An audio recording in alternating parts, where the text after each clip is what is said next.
got thank you for I stay to Makassar.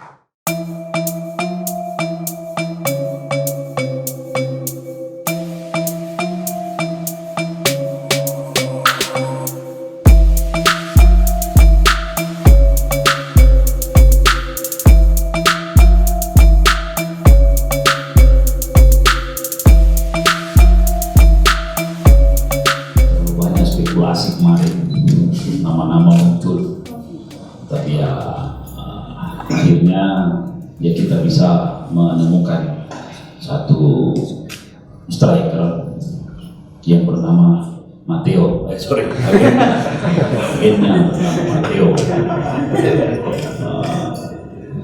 dan pemain yang kita datangkan ini adalah pemain yang sudah pernah bermain di Liga Indonesia tahun di paruh pertama musim kemarin, dan pada saat mengakhiri hubungan kerjasama dengan klub sebelumnya, kita mencoba, kami ditawarin oleh agennya dan kita merespon itu.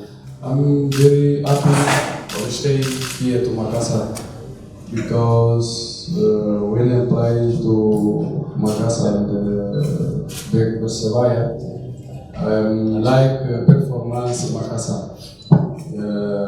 Now I'm staying here. I say God, thank you for I stay to Makassar. About the goal, I don't talk about the goal because goal normally only play to field. I need together to help. I don't come here for Amido only goal. No, Amido come for help Makassar. Okay.